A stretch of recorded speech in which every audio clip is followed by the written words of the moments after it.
প্রিয় দেশবাসী, আজকে আমি আমার কিছু মেয়ে ছেলে দিয়ে কথা বলবো। যে মেয়েগুলোনের কথা আমি বলতে চাচ্ছি সেটা আপনারা অবশ্যই বুঝতে পারতেছেন, এবং সে কথাগুলো আমি বলবো অবশ্যই মনোযোগ সহকারে শুনবেন। প্রিয় বোনেরা আমার, একদিন আপনারাও কিন্তু শিশু ছিলেন, মায়ের গর্ভে থেকে বের হয়ে শিশু ছিলেন। আপনার মা আপনাকে যত্ন করে বড় করেছে। শিশু থেকে কিশোর, কিশোর থেকে জোয়ান, জোয়ান থেকে বৃদ্ধ আপনাকেও হতে হবে। কিন্তু আপনি আপনার মাকে আপনার স্বামী যতটুক পরিমাণ ভালোবাসে তার 1/3 পরিমাণ যদি কোনো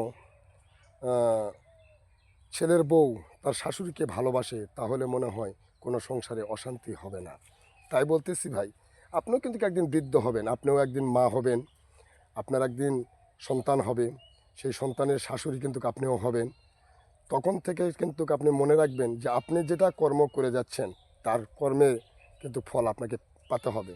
এবং সেটা মনে করেন না যে আপনি আম গাছ লাগায় সেখান থেকে লিচু খাবেন, না। আম গাছ লাগালে সেখান থেকে আমই পাবেন, লিচু আর পাবেন না। কী কারণে? আপনি যে কর্ম করবেন তার ফল আপনাকে ভোগ করতে হবে। কারণ আপনিও এক সময় মা হবেন, শাশুড়ি হবেন, বৃদ্ধ হবেন। সে সময় আপনার এই সব কাণ্ডকালাপ আপনার ছেলে মেয়ে দেখলে কিন্তু মনে রাখেন ওই জিনিসটাই তারা তৈরি হবে। ভবিষ্যতে দোষ হবে কার? বাবা মার। কিন্তু না, বাবা মার দোষ না, এটা আপনার থেকে শেখা আপনার সন্তানের এই ভবিষ্যৎ। খোদা হাফেজ।